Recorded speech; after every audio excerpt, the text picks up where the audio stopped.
അജയ് പെൺവേഷമാടണമെന്ന് ഗുരുനാഥരോട് ആവശ്യപ്പെട്ടപ്പോൾ ഗുരു തന്നെ ആദ്യം എതിർത്തു. കാരണം അത് അത്രമാത്രം എളുപ്പമല്ലായിരുന്നു. മെയ്യും മനസ്സും ഒരുപോലെ സ്ത്രൈണതയ്ക്ക് മുന്നിൽ വഴങ്ങണം. സംസ്ഥാന സ്കൂൾ കലോത്സവം പോലൊരു വലിയ മത്സരത്തിൽ പരീക്ഷണങ്ങൾക്ക് മുതിരുന്നത് ചിലപ്പോൾ അപകടമാണ്. എന്നാൽ അജയുടെ നിശ്ചയദാർഢ്യത്തിന് മുന്നിൽ ഒടുവിൽ എല്ലാവരും വഴങ്ങി. അടിയാളനെ പ്രണയിച്ച തമ്പുരാട്ടിക്കുട്ടിയായി അജയ് രംഗത്തെത്തി.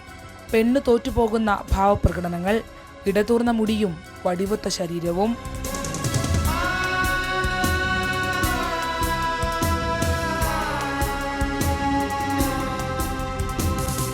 നൃത്തച്ചുവടുകളിൽ സ്ത്രീയും പുരുഷനും തമ്മിലുള്ള വ്യത്യാസം ഏറെ വലുതാണ്. തിരമാലകൾ ഒഴുകിയിറങ്ങുന്നത് പോലെ ഒഴുക്കോടെ സ്ത്രീ ആടും.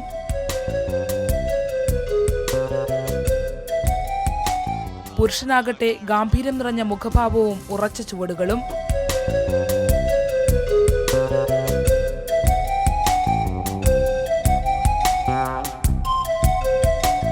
ഏറ്റവും ശ്രമകരമെന്നത് വർഷങ്ങൾ കൊണ്ട് തയ്യാറെടുത്ത സ്ത്രീത്വത്തിൽ നിന്ന് ഒരു നിമിഷം കൊണ്ട് പുരുഷനിലേക്ക് മാറുക എന്നത് തന്നെ.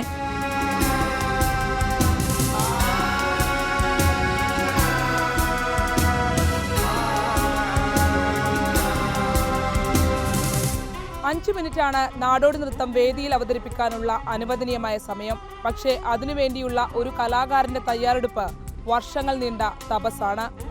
കണ്ണൂരിൽ നിന്നും ക്യാമറമാൻ പ്രവീൺ ധർമ്മശാലയ്ക്കൊപ്പം ശരണ്യ സ്നേഹജൻ, ടീം റിപ്പോർട്ടർ.